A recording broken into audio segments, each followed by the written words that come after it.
Hey, church. Today I wanted to address the next in the emotion series, I guess, as we talk about some of the emotions we experienced during this coronavirus. First, I spoke about depression, and then I spoke about anxiety. This week, I'd like to talk about anger. I should have probably prefaced all of these by saying I can't give a thorough, study of any of these in the 12 to 14 minutes that I address them. So I'm trying to be helpful and address sort of things right down the middle of the road. Anger is listed in the Bible 360 times. If you've ever looked at a concordance, if you haven't, this is a concordance, and it's a book that takes every word in the Bible and shows every time it's used. And so if you look up anger, angered, or angry, it shows up 360 times. I didn't count every usage, but I would estimate that between 85 and 90% of the time, it's talking about God being angry. So we know you can be angry without being sinful. It's a natural emotion. For most of us, it's the first emotion, and it's our quickest emotion. We witness an injustice, and boom, we're angry. Someone does something to us that we don't think is fair, boom, we're angry. So it's an emotion that we all experience. We experience it quite often and pretty quickly. And it's an emotion, if we don't control it, it can lead to a downstream result that's really not healthy at all. So, most of the men that I associate with and fellowship with up at the prison, many of them there, especially the murderers, are there because they allowed jealousy to turn into anger. And the next thing you know, they've committed a murder and they're spending their life in prison. So it can have dramatic and drastic effects on our life and the life of others. But that being said, there is a righteous anger, and I think we've all experienced that. I mentioned a couple of instances of that. If you see an injustice being done to someone else, or if you see an innocent victim being hurt by someone else's choices or sin, that feeling of anger that you and I experience is both justified, and I think it's a godly expression. The problem is that it's living in a human fleshly body, and we begin to mull on that anger, and we can turn righteous indignation, righteous anger, into unrighteous anger. And we need to be very careful of that. Unrighteous anger, on the other hand, is often focused and centered around the individual, around me. So if I don't get my way, anger can begin to pop in. If I don't feel understood, if I feel like the person I'm talking to doesn't care, isn't interested, isn't listening, doesn't understand, an emotion that surfaces is anger. Sometimes if we see sin in somebody else, it starts out as a righteous anger, but can turn into an unrighteous anger as we become self-righteous, that we're angry that they're doing what they're doing. And it's convoluted and it's all mixed up, but anger is a very real emotion for us. So how does it fit in with the virus? Here's my thinking on this. I think there's three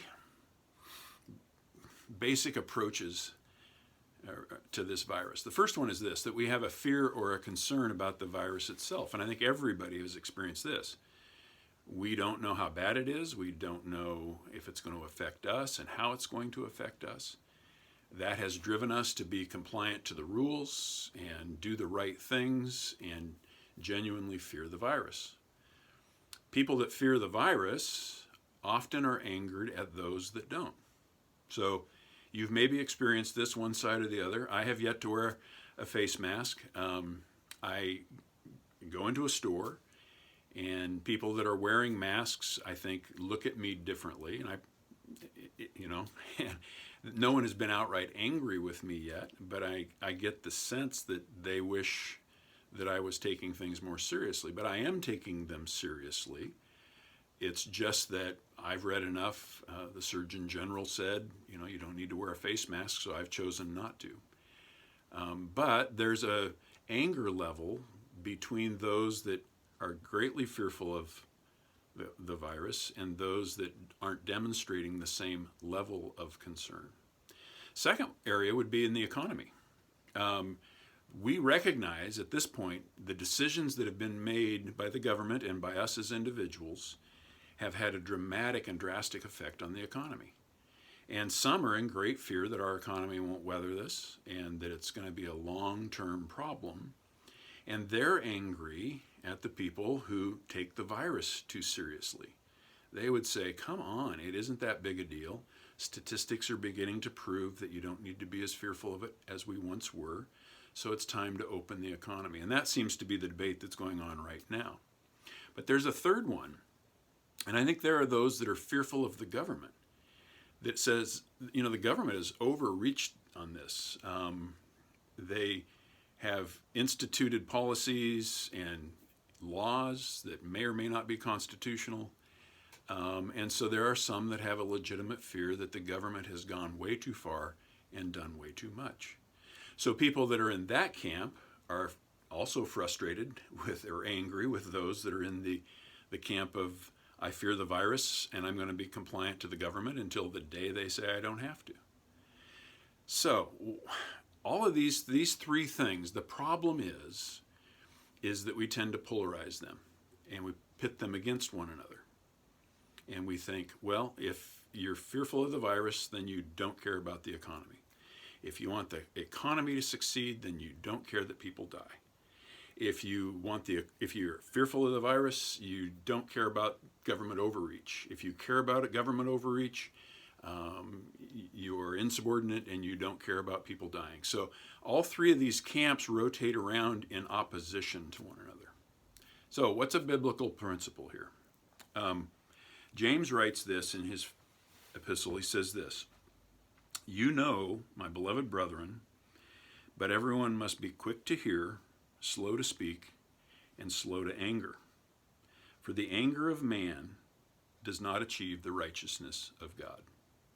Let's look at those quick three principles he gives us. He says the first thing is you know this, but you need to be quick to hear. If you've ever engaged in a conversation where you don't get the impression the other person is listening, that's very frustrating. And one of the best things that we can do as ambassadors for Christ, of people that are a part of the kingdom of God, living in a foreign land, America, we are representing God. One of the best things we can do is be a good listener. Because the more we listen, I think the less anger the other person experiences. If they feel heard, they're going to be calm and they're going to be more apt to not react in anger. So the first thing we need to do is be quick to listen. And I think listening is acknowledgement. It's even questioning.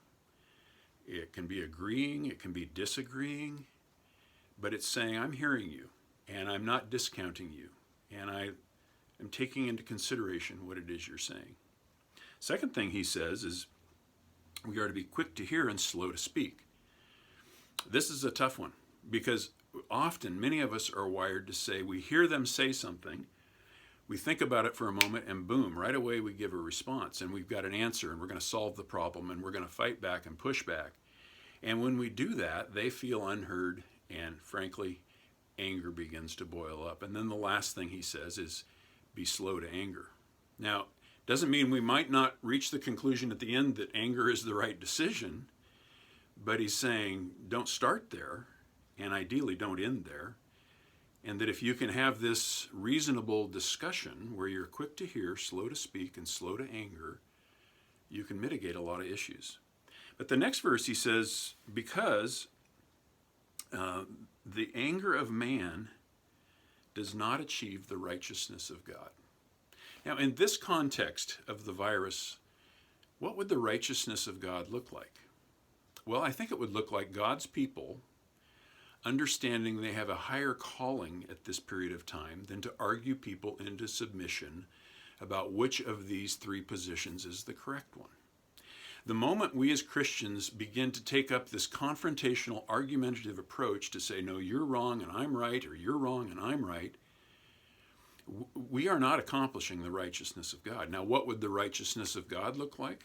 It would look like our neighbors seeing our lives, reflecting the character of God. They would see our lives as different than those around us. They would understand that we have a relationship with Jesus, and we would be able to share the gospel in the context of a worldwide pandemic. I mean, what What better way to demonstrate the righteousness of God than to be calm, to be loving, to be hearing, to not be argumentative, to not have to win, but to say it's okay to hold differing views. I heard a commentator on TV the other day, and I appreciate what he had to say. If you're familiar with a Venn diagram, and I tried to draw one, but everything in this camera comes out reversed, so it's sort of weird. But one circle represents the fear of the virus, one circle represents the fear of the economy failing, and one circle represents the government overreach. It's okay to live in the confluence of those three circles, to hold all three opinions. That's okay. There are days when I'm thinking, man, this virus is terrible. There are days when I become an economic professor and I say, no, we got to open up the country. This is killing us. I don't care about the virus. And there are days when I go, man, I don't know. The government is really laying down a lot of laws here. I don't know how I feel about that.